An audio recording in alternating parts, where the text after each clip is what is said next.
Aloha and welcome to Hawai'i Together on ThinkTech Hawaii. I'm your host, Keli'i Akina, president of the Grassroot Institute. You know, it looks like Hawaii's property taxes are going up this year, and many people are very concerned, whether they're homeowners or renters. Homeowners on fixed income are threatened with higher tax bills that might actually break their budgets. Renters could face higher rents as taxes of their landlords go up.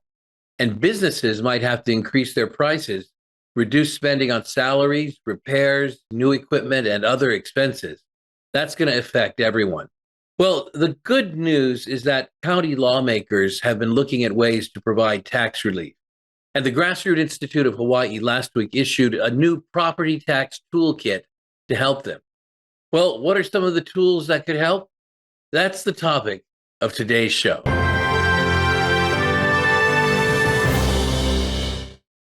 Joining me to talk about this is Jonathan Helton.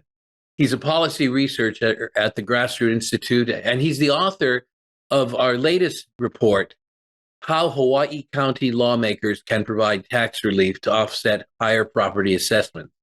Well, that's a big title, but we've got a big man for the job. Jonathan, thank you for joining me today. Thank you for having me here. I appreciate it. Well, you play a very important role at the Grassroot Institute, although people may not see you very often because you're behind a desk in front of a computer and have your head buried in mounds of research. What do you like about working at Grassroot, and what does it enable you to do as a citizen who cares about Hawaii? Number one thing I like is the staff. Under your leadership and everyone else, it's a very encouraging culture. And it causes me to try to think innovatively about a lot of the problems Hawaii faces. Well, thank you. My first question to you is about the property tax crisis that seems to have been created recently here in Hawaii. The latest county property tax assessments skyrocketed, and many homeowners, businesses, and others are worried about their tax bills because they're linked to those assessments. What exactly is the relationship here in Hawaii between property tax assessments and the taxes that we pay? I think that's a great place to get us started off. And quick explainer as to how that would work. So you have the assessment on one hand, which is how much the county government estimates that your property is worth. And then you have the tax rate, which the county councils pass every year. The tax rate multiplied by the assessment, it calculates your tax bill. And so you have a lot of things going into assessments, but one thing I think that's worth mentioning right off the bat is the reason assessments have increased so much is because Hawaii has a very high demand for housing. But with that high demand, there's not a lot of supply. And thus we have the housing shortage that everyone knows a lot about, that the legislature is certainly looking at different measures to try to make that less of a crisis. But as housing prices go up, so do property assessments, and usually so do property tax bills. And that's why I wrote that new report. Well, in your report, you argue that there are things that county lawmakers can do in order to prevent or mitigate any possible property tax increases and the damage that would cause people. But before we go into that, can you explain how our property tax situation in Hawaii is unique from anywhere else in the United States, or at least most other places? One of the most commonly held understandings across the United States is that property taxes are connected directly to paying for services such as education and most dominantly education. But that and other factors are different in Hawaii. Can you explain the uniqueness of Hawaii's property tax situation? Yes, that's correct. And I'll start there. In Hawaii, the education system is solely funded by the state government. And so in a lot of counties across the United States on the mainland, your property taxes would primarily be going to fund your local education. But that's not the case here. And then secondly, the other big thing is that in the state constitution, Hawaii's property tax is solely reserved to the counties. So the state can't create a property tax. They can't tax real property. And I know that's actually something that was a ballot measure a couple of years ago for the state to create some sort of property tax. That failed. And so that is still the exclusive domain of the counties. So one thing that we've heard as we've discussed with lawmakers, Hawaii's property tax system is that, well, Hawaii's property taxes are the lowest in the nation. And when you look at rates, that's generally true. Hawaii has some of the lowest property tax rates in the country. But when you look at, obviously, the high home prices, which then reflect themselves in higher assessments, the average homeowner can expect to pay close to the national average as far as a property tax bill. I did some quick research before this interview to just kind of get a comparison. Nashville, Tennessee, which is where I'm at right now, a homeowner can expect to pay maybe $1,500, close to $2,000 a year in property tax.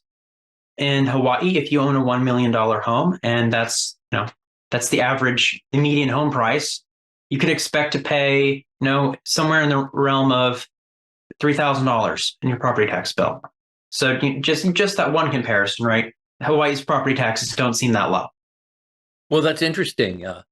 To the point you were making about the difference between property tax rates and actual property tax, what are Nashville's property tax rates with respect to Hawaii? So does Hawaii have a higher or lower property tax rate than Nashville? But Hawaii has a lower property tax rate overall, but part of the reason is part of the big reason, right? Tennessee's property tax system, the state government has a lot of control, the very opposite of Hawaii. So in Tennessee, if you have a property, it's only taxed at a certain portion of its assessed value, which drives the rate a little bit higher. Okay. So in Hawaii, where your home is usually taxed at pretty much its full assessed value, that rate is lower. So your example is very telling. Although Hawaii has lower tax rates, the reality is the average $1 million home in Hawaii costs the owner $3,500 in property tax, whereas the Tennessee owner in Nashville pays only $2,000. That's something like that. Yes. Now, well, in that case, since we're talking about valuation of property, how do counties value the property? How do they make that assessment? It's a little bit confusing because anybody involved in purchasing or selling real estate gets a different kind of assessment from a professional assessor at the time of purchase. So how do counties determine the assessment?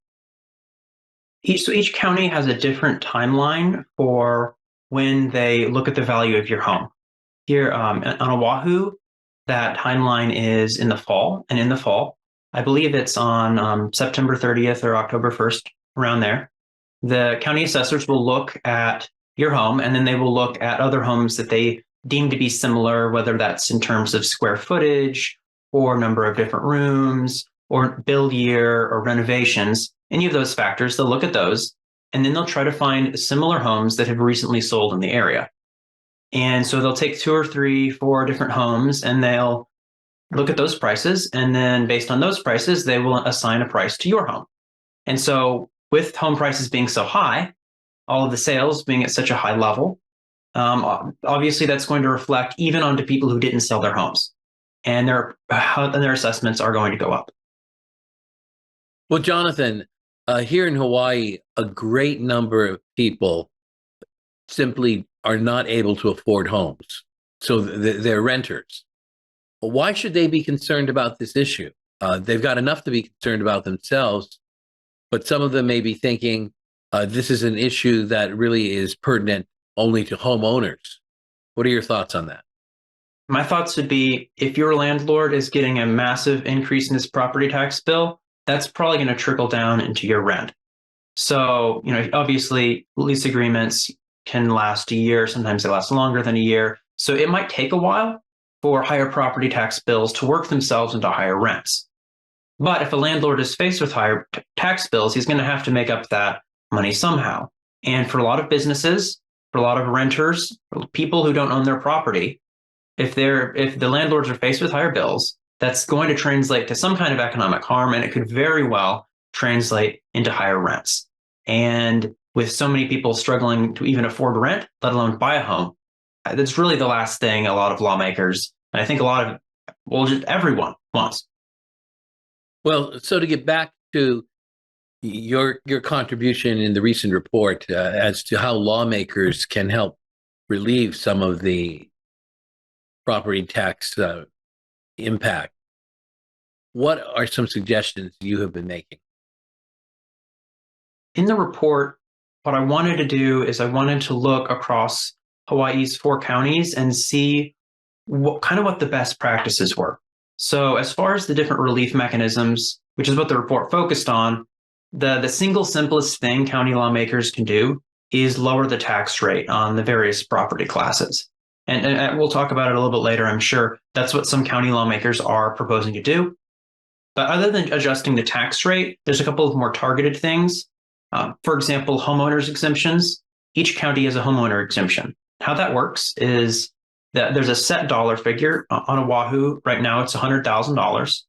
So if you own and occupy your home and you file for this exemption, the county government will take $100,000 off the assessed value of your home.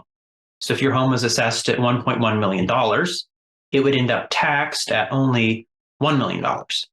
So that's a benefit that exists for homeowners. But beyond that, there's things that are even more targeted.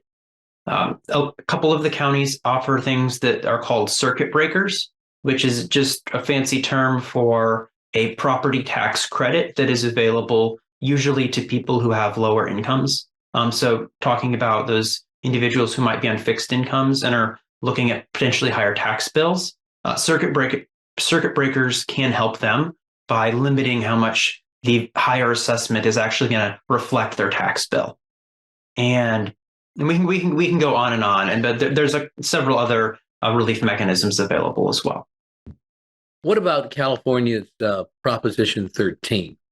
I know some people have suggested that counties should adopt something like that, where the taxable value of a house is based on its purchase price. What are your thoughts on that, Jonathan? The way Proposition 13 worked is it limited the growth of assessed value year over year. So I believe it was passed in 1978, and it limited the assessed value to it could grow by no more than 2% each year, and it also limited the tax rate to a maximum of 1%. Now that's the basics. There's obviously a little bit more complexity involved, but an assessment cap like Proposition 13, there's actually a couple of counties that already have that. So right now, Kauai has an assessment cap for owner-occupied properties and for certain rentals, and Hawaii Island also has the same. As far as assessment caps go, they can provide tax relief. They do limit the assessed value of your home. However, if you have an assessment cap and you do not have any sort of limitation on the tax rate, since tax bills are a function of assessments and tax rates, what can happen is counties can simply raise the tax rate. So your overall tax bill may not change even if there is an assessment cap in place. And beyond that, one of the major concerns with Proposition 13 has been that it's hamstrung local governments in a lot of ways, because local governments do depend on property tax revenue. So what's happened in California is a lot of the revenue the local governments get is now coming from the state government. And we can debate the merits of whether or not it's good for local governments to be reliant on the state. That is one of the criticisms that it has received. Hawaii is consistently ranked as one of the worst states in the nation to do business. And this year, many businesses are being hit with higher unemployment taxes. And on top of that, the minimum wage increase goes into effect, and other cost increases with inflation. Is there anything counties can do to give businesses a property tax break? Yes. As I said earlier, the simplest thing to do is to lower your rate on, in this case, commercial or industrial properties. That would be the easiest thing to do. Now, some counties have some concern about that. This is something that Kauai actually discussed, And there was some concern that large businesses that weren't based in Hawaii would be receiving a lot of the tax benefit from a lower rate. So Kauai chose not to go forward with changing their commercial tax rate at this time. But beyond changing just the rates, something I talked about in my report is the District of Columbia's tax credit program. The District of Columbia has a program in place where small retail businesses that have a certain level of sales, it can't be too high or they don't qualify, are able to apply for a tax credit. This tax credit can be used to offset their property tax bills, or if they don't own the building that they're in, the tax credit can be used to offset a certain percentage of their rent. So there's very targeted programs out there across the United States that can be used to benefit small businesses specifically if that's what county lawmakers desire to do. Jonathan, what are some of the ways county lawmakers have proposed to give tax relief? And let's go county by county, starting here on Oahu. Mayor Blangiardi has proposed a one-time tax credit for homeowners. Let's start with that. What's your reaction to that? As a short-term relief mechanism, the one-time tax credit is a good idea. It would be able to go into effect for this upcoming tax year, and so it would immediately reduce the tax bill for people who own and live in their homes. So that's a good starting point. I believe they estimate it's about $45 million in tax relief. But the real critical thing is that's only a one-time tax relief mechanism. And looking forward, it's very likely that assessments will, either plateau at this very high level, or they could possibly even grow higher. And so looking toward these upcoming tax years, the county council is already looking at a couple of different things.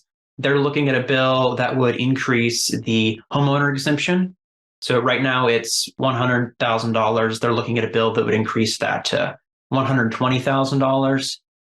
And they've also looked at expanding the eligibility for that lower income tax credit. I know if someone is retired, they've received a cost of living adjustment. It would really be a shame if that cost of living adjustment pushed them out of being able to be eligible for this tax credit. So they're looking at expanding eligibility for that. And beyond that, they're looking at creating a number of different new tax classes that they might be able to tailor relief towards specific people like renters. While we're talking about Oahu, one big issue has been the residential A property class. Jonathan, can you explain what the definition of residential A is, and what are some of the challenges that have been created for owners of residential A property? Yes, the residential A property classification has been the real sticking point when it comes to a lot of the debate about how we should help renters. So the county council created this residential A tier, this classification back in 2014, and then they created a tier back in 2018, and that tier was set at $1 million.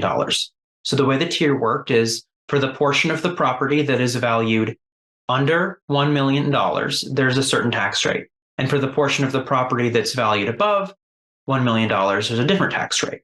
So I think initially the idea for residential A was maybe to tax some vacation rentals and some second homes at a higher tax rate than maybe your owner-occupied homes fell into. And at the time when they created the tier that said for properties to be residential A, they have to be valued at $1 million or more, they did that back in 2018. In 2018, the median home price wasn't $1 million. But here we are 5 years later, and the median home price is $1 million. And so for a lot of people who might have a second home that they rent out to a local family, and that second home is now valued over $1 million, the people don't have a homeowner exemption, so they get stuck in the residential A class. And that can mean exponentially higher tax bills. And so one of the things the city council has been having to grapple with is how do you provide relief to renters? So we've testified before the city council. I know there's been discussion of, do we provide a tax credit to people who have long-term rentals? That's something they're looking at right now. do we simply lower the rate on residential A properties for this year in order to give them a benefit? And going forward after this year, I know the county council is looking at a couple of different bills that would increase that residential A tier. So it's no longer 1 million, maybe it's 1.3 million, 1.5 million, at least something that's higher or maybe even substantially higher than the current median home price, because you certainly don't want to be taxing all of these rental properties at a significantly higher tax rate than you're taxing the homes that people live in. Jonathan, let's continue with the other neighbor islands. How about Kauai? As I said, Kauai did consider some tax cuts, or specifically in regards to cutting the tax rate. In the mayor's proposed budget, which I believe was submitted back in March, the mayor suggested a 10% tax rate cut for the homeowner tax class, and for the residential tax class. And then the county council debated some additional rate cuts, and they settled on increasing the value of the homeowner tax cut from 10% to 15%. So Kauai is looking at the simplest thing, which is changing the tax rate. How about Maui? Maui's a very similar situation. Again, in the mayor's proposed budget, he included a rate cut for certain owner-occupied properties. He did suggest a rate increase for higher value owner-occupied properties. And the other thing that's cool about Maui is for this next fiscal year, so this next tax year, homeowners should see a pretty big tax benefit because Maui's homeowner exemption is slated to increase from $200,000, which is already pretty generous, and it's going to increase to $300,000. So if you own a $1 million home on Maui, it's only going to be taxed as if it were worth $700,000. And finally, the Big Island.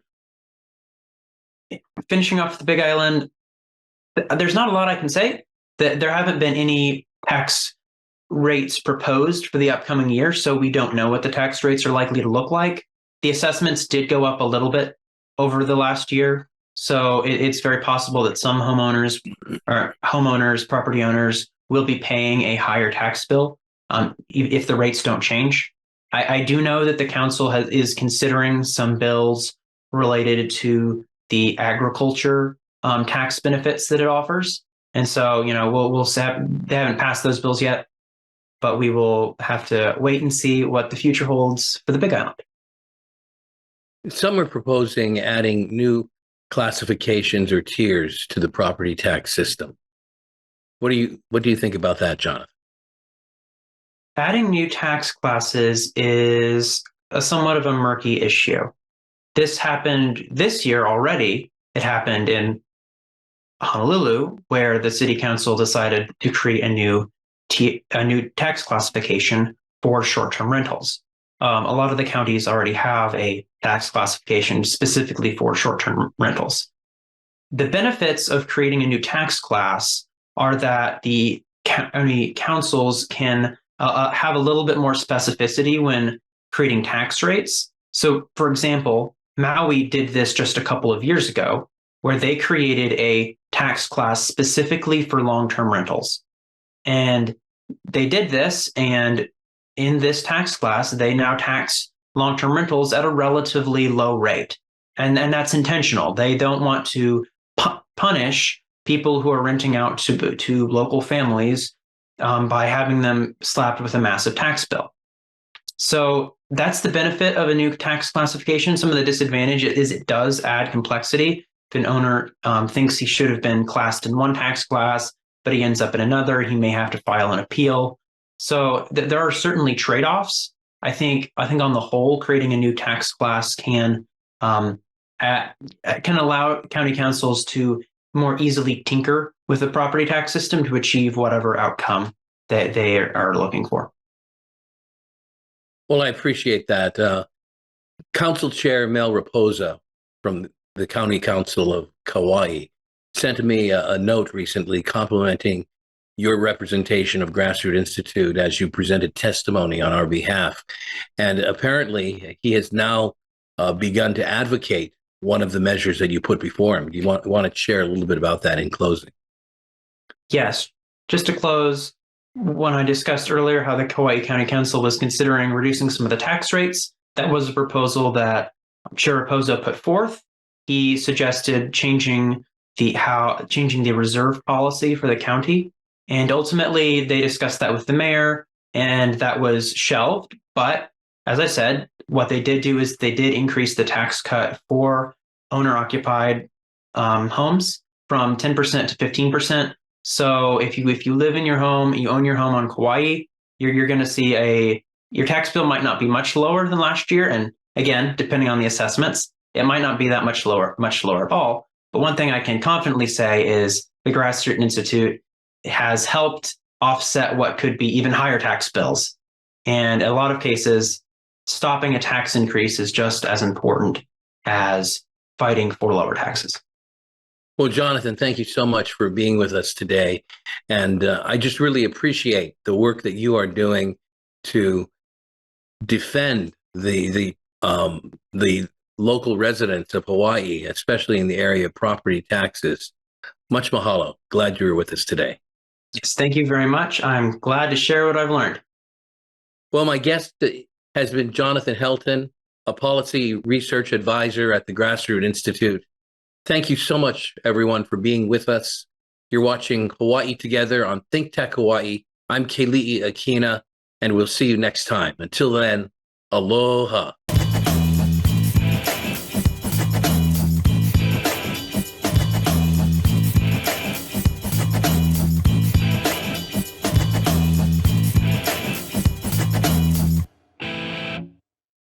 Thank you so much for watching ThinkTech Hawaii. If you like what we do, please like us and click the subscribe button on YouTube and the follow button on Vimeo. You can also follow us on Facebook, Instagram, and LinkedIn, and donate to us at thinktechhawaii.com. Mahalo.